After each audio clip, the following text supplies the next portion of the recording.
Primera a los Tesalonicenses, capítulo 5, por favor.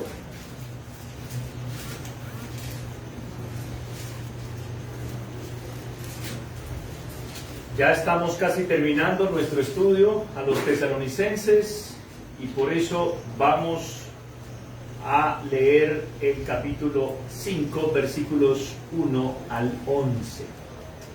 Dice así la palabra de Dios: pero acerca de los tiempos y de las ocasiones no tenéis necesidad, hermanos, de que yo os escriba, porque vosotros sabéis perfectamente que el día del Señor vendrá así como ladrón en la noche, que cuando digan paz y seguridad, entonces vendrá sobre ellos destrucción repentina, como los dolores a la mujer encinta, y no escaparán. Mas vosotros, hermanos, no estáis en tinieblas, para que aquel día os sorprenda como ladrón. Porque todos vosotros sois hijos de luz e hijos del día. No somos de la noche ni de las tinieblas. Por tanto, no durmamos como los demás, sino velemos y seamos sobrios. Pues los que duermen, de noche duermen, y los que se embriagan, de noche se embriagan. Pero nosotros, que somos del día, seamos sobrios, habiéndonos vestido con la coraza de fe y de amor, y con la esperanza de salvación como yelmo. Porque no nos ha puesto Dios para ira, sino para alcanzar salvación por medio de nuestro Señor Jesucristo, quien murió por nosotros para que ya sea que velemos, que durmamos, vivamos juntamente con Él. Por lo cual, animaos unos a otros y edificaos unos a otros, así como lo hacéis. Amén. Oremos una vez más. Padre, gracias por tu palabra, única regla de fe y conducta para tu pueblo. Que hoy, en la medida en que es expuesta, nos expongamos a ella y a través de esta exposición seamos confortados, consolados, pero también corregidos acerca de nuestras expectativas acerca de la vida presente y la vida por venir. Que esa iglesia, Señor, sea vivificada por tu palabra, y que también todo aquel que escuche este mensaje pueda tener mayor claridad acerca de la esperanza cristiana. Oramos, Señor, que tu reino venga como nos enseñaste a pedir en el Padre nuestro. Es lo que oramos en el santísimo nombre de Jesús nuestro Señor. Amén. Debido a que la humanidad ha vivido tantas y tantas guerras, las personas dijeron, después de la Gran Guerra, la cual hoy conocemos como la Primera Guerra Mundial, que si los hombres en realidad debían evitar las guerras, entonces debían conformar lo que se llamó en aquel tiempo la Liga de Paz de las Naciones, que es el anticipo de lo que hoy llamamos la ONU. ¿Saben qué es la ONU, cierto? Las Naciones Unidas. Uno de los objetivos principales de las Naciones Unidas es impedir las guerras y promover el diálogo y la pacificación entre los conflictos de país y país. Pues bien, una de las cosas más curiosas de esta iniciativa de la ONU es que mientras esta comunidad o Liga de Paz de las Naciones ha estado en funcionamiento, en lugar de decrecer, de disminuir el número de conflictos internacionales, ¿sabe qué ha pasado? Ha aumentado y se han generado otros conflictos adicionales. Esto nos recuerda a nosotros que solamente habrá paz en el mundo cuando el príncipe de paz, aquel que dijo antes de partir de este mundo, mi paz les dejo, mi paz les doy, no doy mi paz, o la paz como el mundo la da. Lo que el mundo concibe como paz es completamente distinto a lo que nuestro Señor nos enseña sobre lo que es paz. Y uno de los problemas de los hombres de todas las épocas es que en lugar de esperar de Dios las cosas, buscan sustitutos, sea cual sea, en este caso, la Liga de las Naciones. Piense, por ejemplo, en estos días que para mucha gente la solución y la esperanza es una vacuna. Pero ¿qué encontraron? Que ya no es suficiente una dosis. Ahora hay una segunda dosis. Pero no solo eso, con la variante nueva se está hablando de una tercera dosis. En resumen, ¿en dónde está la esperanza de los pueblos? Ese es el tema de hoy. Los cristianos en Tesalónica tenían un problema relacionado con la esperanza. Es decir, ellos venían, como ya estudiamos, de un trasfondo grecorromano. Ellos creían en dioses falsos. ¿Se acuerdan? Los dioses que supuestamente cuando se peinaban generaban temblores, generaban erupciones en los volcanes. Es decir, eran dioses caprichosos, dioses absurdos, dioses que producían catástrofes y crisis porque a ellos se les ocurría. Cuando peleaban los dioses, entonces se le iba la paz a la gente en el mundo. ¿Qué tal? Ese tipo de creencias son las que hoy se están promoviendo especialmente desde los canales de televisión, los canales o las películas o series por suscripción. El retorno al paganismo, a las creencias antes del cristianismo. Los cristianos de Tesalónica provenían de ese trasfondo.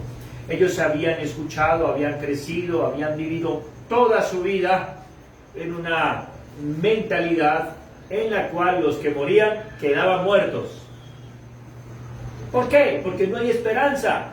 Tanto así que han llegado dichos de ellos hasta nosotros en nuestra propia versión. El muerto al hoyo y el vivo al baile, dice la gente. Bueno, esos dichos no son propios de nosotros, son de ellos. Con otras variantes, comamos y bebamos porque mañana moriremos, decían ellos. Eso los llevaba a tener una vida sin esperanza.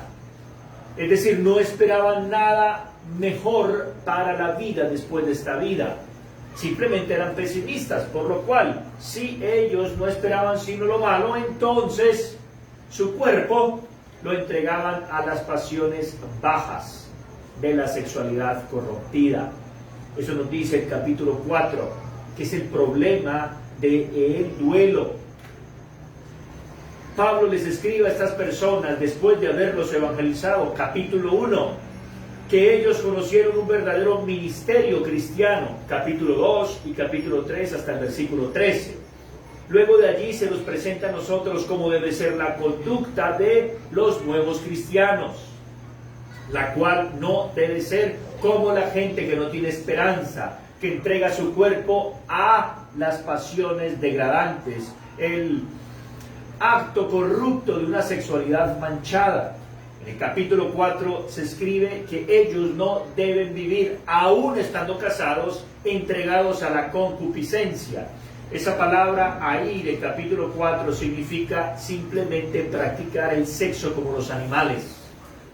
Los animales se unen simplemente para reproducirse, no tienen privacidad, no tienen razón, no tienen límites, no tienen principios, no tienen lealtad.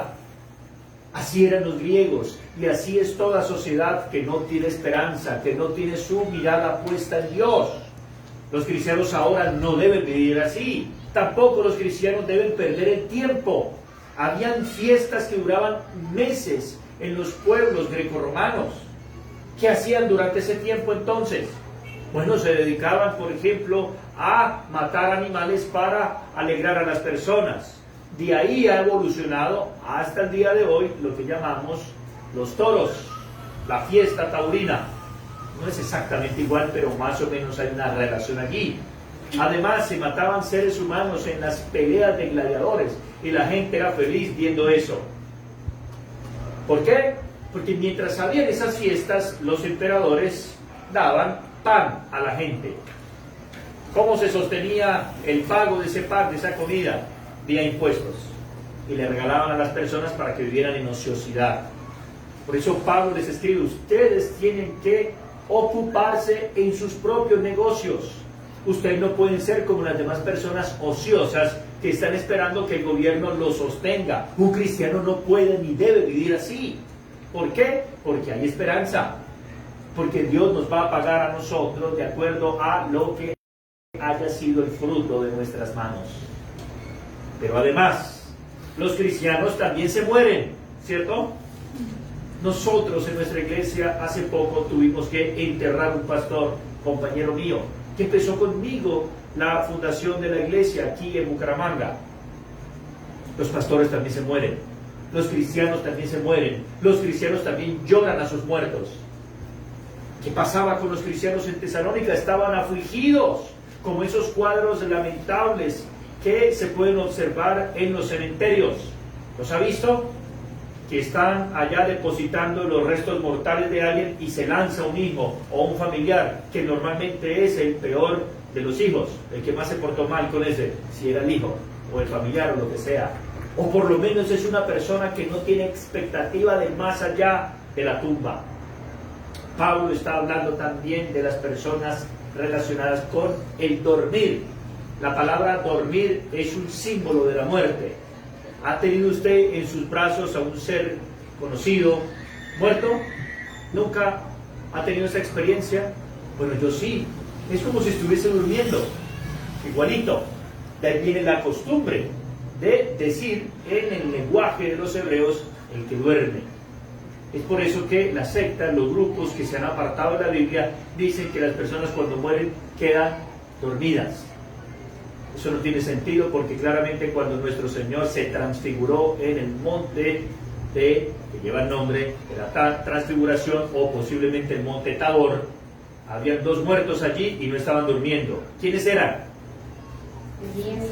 Elías y Moisés. Entonces claramente la fe cristiana no enseña que una persona se muere y quedó dormida. Eso no es verdad. Tampoco está hablando que todos los muertos tienen esperanza. ¿Por qué razón? Porque el mundo y la religión corrompida dice: el hermano Pablo Escobar descansó en la paz del Señor. El hermano narcotraficante, guerrillero que murió en combate está descansando en la paz del Señor. Jamás. Usted ha visto los maleantes que mueren y están siendo velados según los ritos tradicionales de nuestro país y está descansando en la paz del Señor. No. Ellos necesitan saber que la esperanza es solo para los creyentes. Hay ahora otro problema en el capítulo 5 y es el día del Señor, el día final, el día del juicio. Y vamos a ver 4 cosas que están en el pasaje que acabé de leer. Aquí, en primer lugar, hay una actitud incorrecta. Una actitud incorrecta relacionada con el día del Señor, con la esperanza cristiana. En segundo lugar, hay una actitud correcta. ¿Cómo entonces sí se deben hacer las cosas? En tercer lugar, ¿cómo entonces los cristianos tienen que cultivar su esperanza? ¿Cómo deben aprender a desarrollar una expectativa correcta frente a lo que será mañana, según la voluntad de Dios? Y por último, los cristianos tienen que convertirse en una comunidad que da esperanza. 4 cosas. Número 1, el error frente a la venida del Señor, frente al día final. Se está hablando de la muerte y entonces el apóstol recuerda que cuando estuvo presente con ellos, según Hechos 17, 3 días de reposo, les habló la palabra de Dios. Él les enseñó acerca del día del juicio. En todos los profetas del Antiguo Testamento aparece una frase: el día de Jehová, grande y terrible, dice. Ese día de Jehová es el día final o el día del juicio.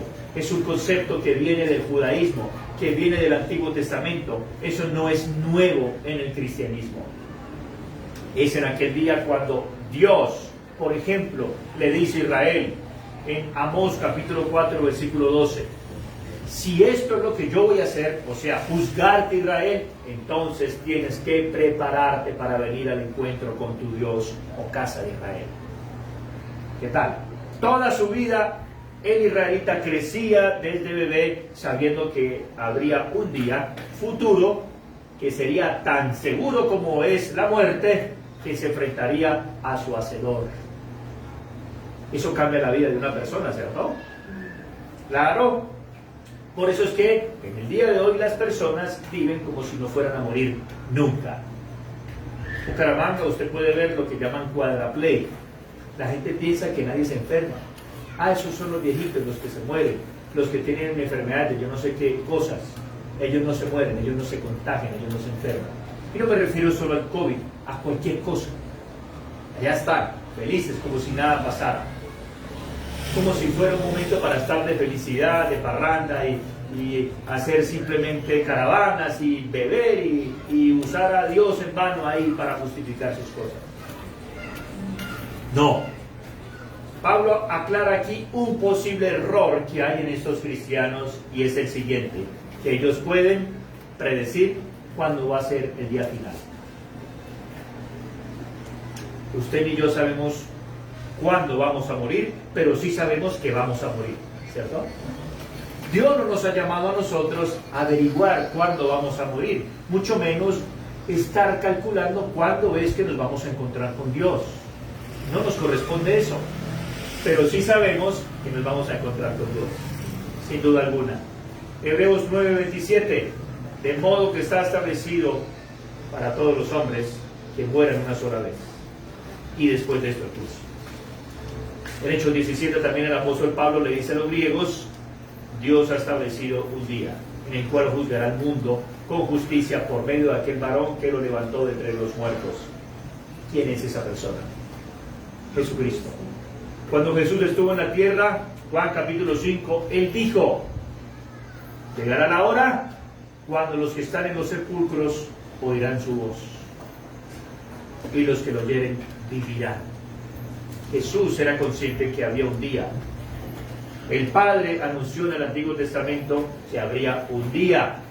El Espíritu Santo por medio de Pablo nos dice, hay un día, el día del Señor. Pero los cristianos tienen que evitar las expectativas incorrectas. Por ejemplo, no es un día que se pueda predecir. ¿Por qué? Porque vendrá como ladrón en la noche. La idea es la siguiente: en la época las casas eran muy inseguras, no son como las casas actuales que tienen seguro, tienen rejas, etcétera. No, eran casas de campo, casas muy básicas, muy sencillas, y normalmente cuando las personas estaban dormidas era cuando llegaba el ladrón. O sea, el ladrón llega de manera repentina.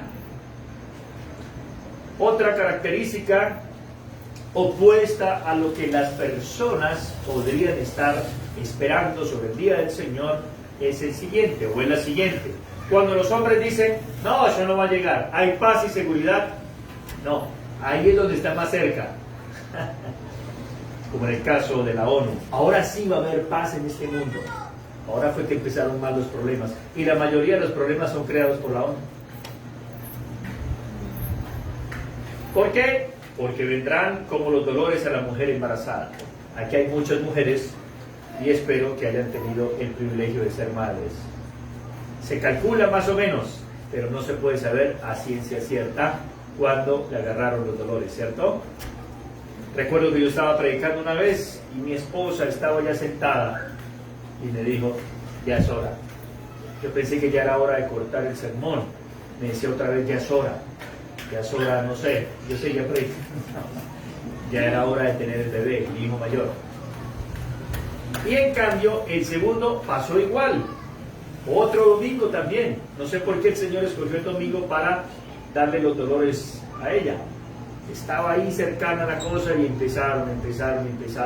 Ay, Señor. Aquí Pablo usa esa metáfora. Una, la del ladrón en la noche, y otra, la de la mujer embarazada. O sea, no pueden predecirlo, los impíos no escaparán. Versículo 4, mas ustedes, hermanos, no están en tinieblas para que aquel día los sorprenda como ladrón. O sea, una tercera metáfora es la noche. Ustedes no están en oscuridad. Ustedes han creído en Jesucristo, quien es la luz del mundo. Juan 8:12. Yo soy la luz del mundo, el que me sigue no andará en tinieblas, sino que tendrá la luz de la vida. Nosotros sabemos, repito, que vamos a morir. Y nosotros sabemos que inmediatamente después de la muerte es el juicio de Dios.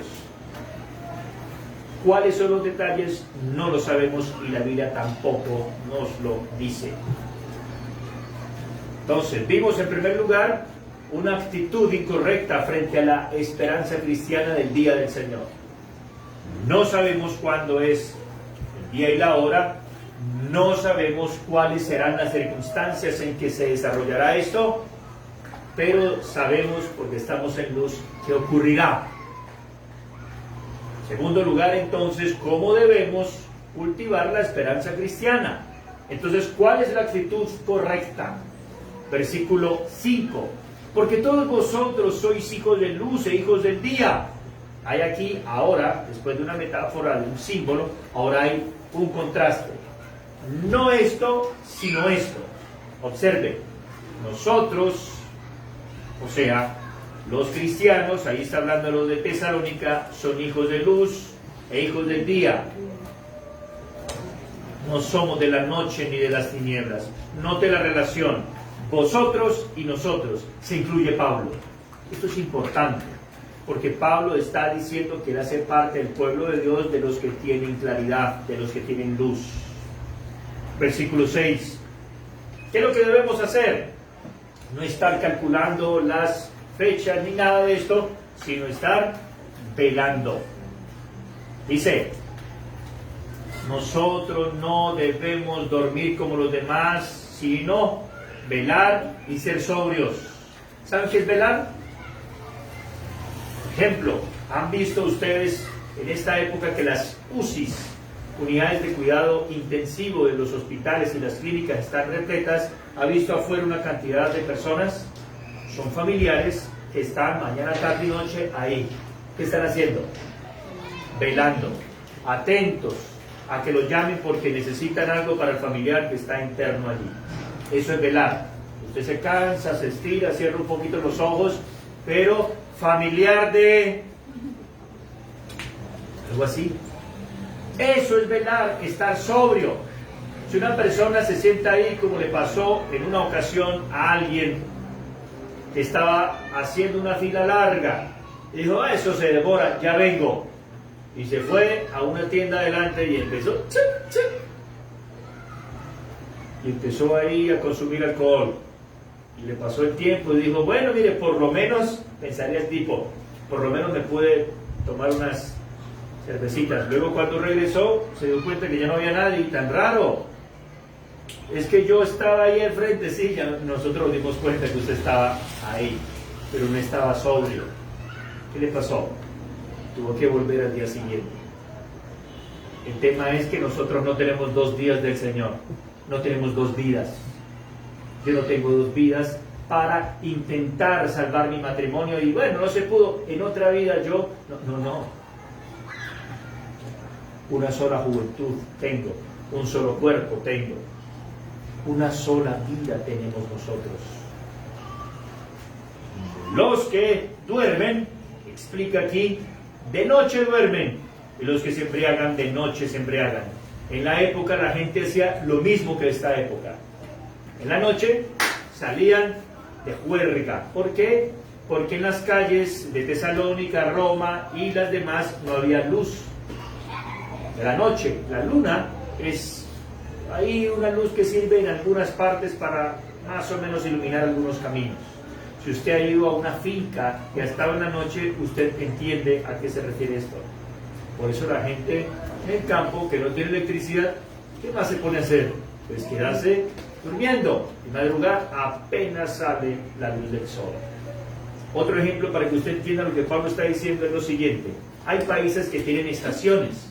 Nosotros no tenemos estaciones, solamente lluvia y más lluvia, ¿cierto? No sabemos cuándo va a llover, sacamos el paraguas para que no llueva. O sea, no lo podemos predecir. Sin embargo, en los países donde hay estaciones, en esos países a veces en verano, por ejemplo, la luz del sol se oculta o desaparece a las 9:30 de la noche. Imagínense. ¿Qué está haciendo la gente a las 9:30 de la noche? Una vida normal, porque está la luz del sol normal. Y al día siguiente amanece a las 5 de la mañana. ¿Sabe usted qué hora duerme? Muchas personas es cuando aprovechan para trabajar más y para dormir menos. Me contaba un amigo que vive en uno de esos sitios que a él le cuesta acostarse a dormir, porque se acuesta y todo está de día, no es capaz. Él tiene que cerrar toda la habitación y lo más oscuro posible y el ruido porque la gente está trabajando como si nada. Bueno, la idea aquí es que las personas buscan la oscuridad no para dormir, en este caso los no creyentes, sino para ocultar su vida de pecado. Beber, tener sexo ilícito, robar, etcétera, etcétera, vivir una vida a ocultas de Dios. Pregunta, ¿quién se puede escapar de Dios? Salmo 139, aún las tinieblas no me encubren de ti. Una vez una persona estaba sorprendida porque lo llamaron de la policía diciéndole, lo tenemos rastreado, usted está haciendo determinadas cosas en su teléfono celular. No, negándolo. Bueno, para su información, nada de lo que se hace en estos aparatos es privado. ¿Sabían eso? Hay gente que piensa que es privado. No. A veces salen cadenas de mensajes en las redes sociales, lo están espiando. ¿Usted acaso no sabía? Cuando usted crea una cuenta o usa una actividad de estas, siempre está dando el consentimiento que usted está permitiendo que ellos lo investiguen. El solo hecho de poner su información ya es información. Ya saben algo de usted. ¿Me explico? Y no se sorprenda si usted por alguna razón buscó un cantante o lo que sea y luego le aparece ese cantante y le aparece y le aparece. Ellos ya saben lo que usted está buscando. Ese es otro ejemplo. Ahora, si esto pasa con un servidor internacional, cuanto más con el Dios único y verdadero que todos lo saben. Entonces, en el versículo 8, Él nos dice, nosotros somos del día, seamos sobrios. Fíjese otra vez, por segunda ocasión dice sobrios. Esforcémonos, porque aunque la expectativa del día del Señor no sabemos cuándo es, que esto tampoco nos lleve a desanimarnos, a desalentarnos. Que toda nuestra vida estemos conscientes que en cualquier momento podemos morir.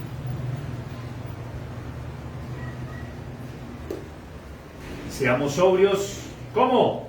Habiéndonos vestido con la coraza de fe y de amor y con la esperanza de salvación como yelmo. Observe lo que está diciendo aquí. Habla de 3 elementos. Coraza, ¿qué más? De fe, de amor y el yelmo de la esperanza. Otra vez esos términos, fe, esperanza y amor, aparecen por segunda vez en la primera carta a Tesalonicenses. Ya había dicho eso el apóstol en el capítulo 1. Esas son las 3 virtudes cristianas. Fe se refiere a la palabra de Dios hacia nosotros mismos. Necesitamos tener fe en nosotros. Amor hacia el prójimo y la esperanza hacia Dios, hacia lo que Dios está haciendo. Y aquí se representa como una batalla. Tenemos que luchar contra nosotros mismos y tenemos que luchar contra la cultura alrededor nuestro. ¿Usted cree que es fácil vivir en medio de una sociedad donde las personas no le importa la fidelidad matrimonial? ¿Usted cree que es fácil vivir en medio de una sociedad donde la gente vive como si no fuera a morir? ¿Usted cree que es fácil vivir en una sociedad donde la juventud no le interesa la palabra de Dios? ¿Usted cree que es fácil para su hijo, para su hija estar en un colegio, en una escuela, en una universidad, donde las personas creen en cualquier otra cosa menos en la palabra de Dios? ¿Usted cree que eso es fácil? A veces veo esos bebés, esos niños pequeños que los tienen ya listos para llevarlos a su jardín, a la escuela preescolar, al kinder. Yo pienso y veo el niño bien peinadito, vestidito, con la loncherita ahí, con las comidas y tal. Yo me imagino, ¿y cómo va a estar ese niño preparado para todas las cosas que va a recibir, las propuestas, las tentaciones, las invitaciones a hacer el mal? Eso es lo que Pablo nos está diciendo. Tenemos que vestirnos de la armadura de Dios. Efesios capítulo 6, versículos 10 al 20. Es otro tema, pero se puede profundizar más. En tercer lugar, ¿cómo nosotros podemos continuar alimentando esta esperanza? Versículos 9 y 10. Dios no nos ha puesto para ira. Lo repite por segunda vez en el capítulo 1, se nos dijo que El cristiano no espera el día del Señor con miedo, con terror. ¿Por qué? Dios no nos puso para ira. ¿Por qué? Porque Cristo es el que nos libra de la ira venidera. Pregunta, ¿la ira venidera de quién? De Jesucristo. En otras palabras, Cristo es o abogado de los que creen en Él o juez de los que no creen en Él. ¿En qué lado está usted? De los que creen en Él, ¿cierto? Entonces nosotros no tenemos que temer el día del juicio. Este es un pasaje maravilloso. Otro, Romanos 8:1. Ninguna condenación hay para los que están en Cristo Jesús. Otro pasaje, Juan 8, del 1 al 11. Sorprenden a una mujer en adulterio, pero ella estaba adulterando sola, ¿cierto? No, nadie adultera solo, ¿sí o no? A menos que lo haga mentalmente. ¿Dónde estaba el adúltero masculino? Así es la sociedad hipócrita, ¿no? Para juzgar a los cristianos y hacerlos sentir mal. ¿Qué ocurrió? Sorprenden a esta mujer, quién sabe en qué condición estaría, tal vez semidesnuda, no lo sabemos. ¿Y qué le dice el Señor? ¿Dónde estaban los que te condenaban? Porque Él dijo, el que esté libre de pecado tire la primera piedra. ¿Quién está libre de pecado? Frente a Jesucristo, que todo lo sabe. Lo que hacemos en tinieblas Él lo conoce. Todos empezaron a ocultarse. Le pregunta al Señor, ¿dónde estaban los que te acusaban? Ninguno, Señor. Y yo te condeno. Piense, el juez del universo le dice a usted, yo no te condeno. ¿Cierto? Hermanos, solamente el cristianismo habla de perdón de pecados. Ninguna otra religión en la faz de la tierra enseña eso. Los dioses griegos decían, se murió, algo tenía ahí, se lo merece, lo mató Zeus. Como pasa con mucha gente hoy. Cuando murió el pastor ese, nuestro compañero, quién sabe allá, quién sabe qué. Dejó 2 niños, uno de 2 años y la esposa embarazada de 5 meses. Es fácil pensar que Dios es malo, ¿cierto? Pero no. Decía la esposa llorando, yo estoy tranquila porque Él está mejor allá que acá. Y la gente dice, y pobrecita, ya los efectos de la muerte. No, la esperanza cristiana, hermanos. ¿Ella entiende eso? Dios sabe qué va a hacer con nosotros mientras lloraba. Esa mezcla de tristeza, pero alegría, eso solo lo experimenta un cristiano. Sabemos que Dios no nos ha puesto para ira, sino para alcanzar salvación por medio de Jesucristo, quien murió por nosotros, para que, ya sea que velemos o que durmamos, es decir, nos cansamos de velar y otro hermano venía en camino, otro hermano acabó de morir. Mandaron el mensaje. También estaba en eso, otra razón más. Días complejos los que estamos viviendo. ¿Sabe qué decía la hija? Está con el Señor al que tanto sirvió durante toda su vida. Lloraba la hija. Los cristianos lloramos a nuestros muertos, pero con esperanza. Decía, yo estoy tranquila porque Él está bien con Cristo. Y Él se despidió de todos. Tranquilos, me voy con Cristo. Y allá, mientras el médico estaba dando la mala noticia, Él, tranquilos, tranquilos. Bueno, impresionante. Este hombre había alimentado la esperanza cristiana.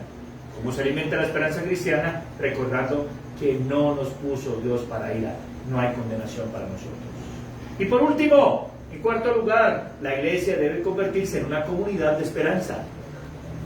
Por lo cual, debido a estas cosas, número 1, que ustedes no tienen que tener una expectativa equivocada como los no creyentes. Número 2, ustedes tienen que aprender a ser sobrios y ser conscientes que el Señor está obrando en este mundo. 3, tienen que alimentar esa esperanza. 4, ustedes tienen que hacer parte de, podemos decir, redes de esperanza. ¿Por qué es tan importante congregarnos físicamente, hermanos?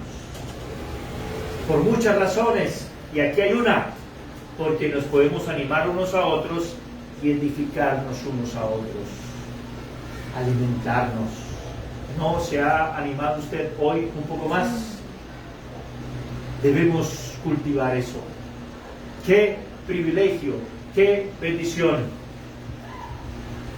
En una ciudad que se llama Nueva York, que usted ha escuchado, hay una ciudad que se llama así, le dicen la capital del mundo, donde muchas personas ricas viven allá y donde se toman decisiones financieras que afectan al mundo entero. Una cosa que descubrieron varios hombres que estudiaban la vida de las personas en Nueva York es, por un lado, que el dinero, el ingreso crece, tiene mucho dinero la mayoría de personas. O sea, vivir allá es muy caro. Pero por la otra, esas personas que son muy ricas, mucho dinero, muchas posesiones, etcétera, etcétera, al mismo tiempo son personas muy tristes y depresivas.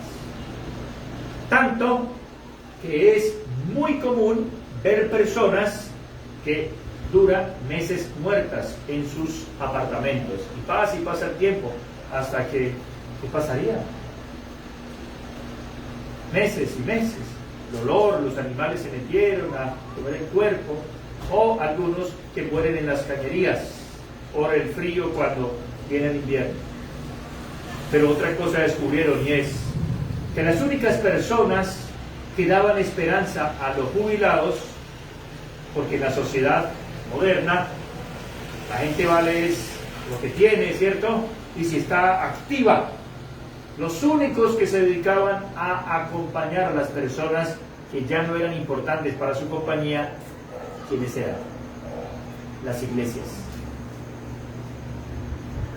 ¿En dónde, en qué comunidades donde puede acudir cualquier persona sin importar su raza, su estrato social, su nivel socioeconómico, su capacidad intelectual, etcétera, etcétera? ¿Cuál es? Bueno, los ancianos hoy están excluidos, casi que socialmente, excepto en un lugar, la iglesia. Hermanos, qué privilegio ser parte de la comunidad de esperanza. Zacarías dice, y esto es importante, capítulo 9, volver a la fortaleza, prisioneros de la esperanza. ¿Sabe qué nos está hablando? Que nosotros los creyentes estamos como en una fortaleza rodeados de esperanza. ¿Por qué? Se nos dice que Él nos pagará el doble. ¿Por qué? Porque esa esperanza le sirve a usted, pero también cuando usted está animado y con esperanza, anima a otros que no la tienen. Quiera Dios que así sea esta iglesia en medio de esta comunidad. Amén. Oremos. Gracias, Señor, por esta tarde juntos y por esta bendita palabra. Oro por mis hermanos para que les ayudes a no temer el día final. Si alguno de los que están aquí presentes, en tu voluntad soberana, decides llamarnos, entrar a tu presencia, que lo hagamos con tranquilidad y gozo, con sobriedad, porque tú no nos pusiste para alcanzar ira. Esa ira ya la soportaste, Señor Jesús, en nuestro lugar. Tampoco tenemos que angustiarnos averiguando señales ni nada de estas cosas, porque nadie las puede saber. Por el contrario, cuando digan, no, esta no es la época, ahí va a ser. O cuando la gente esté obsesionada, sí, tampoco va a ser. Los tiempos y las ocasiones solo las conoces tú, Señor. Gracias por enseñarnos humildad. Ayúdanos a estar en la batalla armados de la fe, la esperanza y el amor que provienen del Evangelio.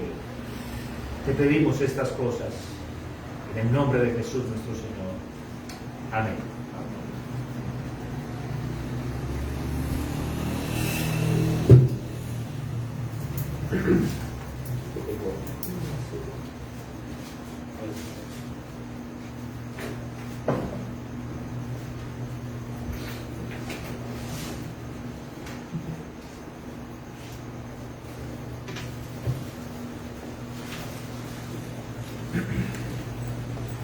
Nos damos gracias al Señor nuevamente, alabamos al Señor por su fiel amor, por su fiel misericordia, tenerlos a todos ustedes acá congregados, unánimes, buscando a Cristo, y a todas las personas que nos ven en este momento, que escucharon la predicación, sea el Señor poniendo sus corazones en la ofrenda para las cosas, para la obra de Cristo.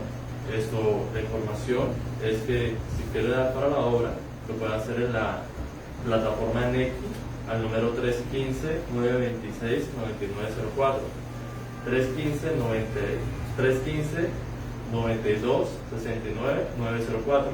Muchas gracias a todos por venir y gracias y paz. Amén.